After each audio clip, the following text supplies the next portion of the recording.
తమ్ముడు బాగున్నావా? బాగున్నాను అన్నయ్య. ఈ అమ్మాయి నా క్లాస్మేట్ రేఖ, ఆయన వాళ్ళ అన్నయ్య హరిబాబు. నమస్కారం. నమస్కారం అండి. బాబు ఇదేనా రావడం? అవునమ్మా, హరి మా అమ్మ చెల్లి. నమస్కారం అండి.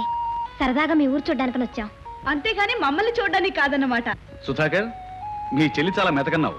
మాటగారే. స్నేహితులతో వచ్చేటప్పుడు ముందుగానే ఉత్తరం రాయకూడదు. అనుకోకుండా బయలుదేరమ్మా. ఎలా బయలుదేరితేనే మంచి సమయానికి వచ్చారు. ఏమిటన్నయ్య? రేపు మన ఊళ్ళో తిరణాలు జరగబోతుంది. బలే పల్లెటూరు తిరణాలంటే నాకు చాలా ఇష్టం. రండి, స్నానాలు చేసి భోంచేద్దరు గాని. రా అమ్మా. కమాన్ హరి.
మన డిపాజిట్ మాత్రం కడితే చాలు.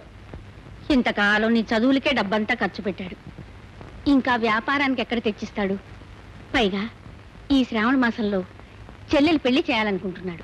చెల్లి పెళ్లి కుదిరినప్పుడు ఆలోచించవచ్చమ్మా, కానీ డబ్బు కట్టపోతే నేను నిరుద్యోగంగా కాళ్ళు ఇడ్చుకుంటూ తిరగాల్సిందే. అదేం కాదండి, మా నాన్నగారే డిపాజిట్ కూడా కడతానంటే కాదు కూడదని మిమ్మల్ని వచ్చి ఇబ్బంది పెడుతున్నారు. ఆ తమ్ముడు వ్యాపారానికి డబ్బు ఇవ్వటం నాకు ఇబ్బంది ఏమిటమ్మా? పైగా నేనుండగా నా తమ్ముడికి ఎవరు డబ్బు సాయం అక్కర్లేదు. అలాగే సుధా, నువ్వు అడిగిన ట్యాపేలు తీసుకెడుతూ గాని. చాలా థ్యాంక్స్ అన్నయ్య. వెరీ గుడ్, అనుకున్న సాధించావు. ఇలాగే నీ వ్యాపారం కూడా బ్రహ్మాండంగా సాగుతుంది. అయితే రేపు పొద్దున్నే బయలుదేరుతాం. అలాగే. ఏమిటి నోరు తీపి చేస్తున్నావు? నీకు తీయని మాట చెప్దామని. ఏమిటో అది? నాకు సబ్ ఇన్స్పెక్టర్ సెలక్షన్ వచ్చింది. అదేనా? అదేమిటి, నేను సబ్ ఇన్స్పెక్టర్ కావడం నీకు ఇష్టం లేదా? నువ్వెంత గొప్పవాడివైనా నా వాడివి కావడం అన్నదే నాకు గొప్ప మోహన్. ఇంకా మన పెళ్లికి వాయిదా పడితే ఏమవుతుంది? మా నాన్న మాట నేను ఎలాగో విన్ను, మీ అన్నయ్య నీ మాట కాదండు. నిజమే, అన్నయ్యకి నేనంటే ఎంత ప్రేమో అన్నయ్య అంటే నాకు అంతే ప్రేమ. ఒకవేళ అన్నయ్య మరో సంబంధం తెస్తే ఎదురు చెప్పలేక ఏ నుయ్యో గొయ్యో చూసుకోవాల్సింది.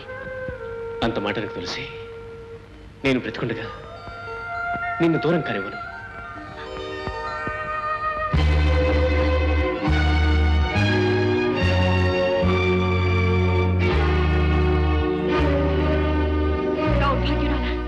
ఎన్నాళ్ళ నుంచి జరుగుతుంది నాటకం?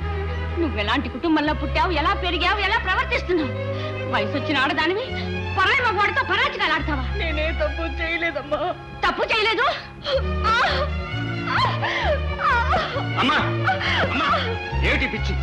పిచ్చి కాదు బాబు, నా కడుపును పుట్టి ఇది తెచ్చిన తలవంపులకి నా కడుపు కోత. అందుకని బిడ్డల రహస్యాన్ని కడుపులో పెట్టుకుని పరిష్కరించుకోవాల్సిన తల్లివి నువ్వే ఇలా తొందరపడితే ఎలాగమ్మా? తొందరపడ్డం లేదు బాబు, తల్లిగా ఆడపిల్లని అదుపులో పెట్టుకుంటున్నాను. వయసు వచ్చే వరకేనా మా పిల్లలు మన మాట వినేది. ఆ తర్వాత మనసు మాటే తప్ప మన మాట వినరు.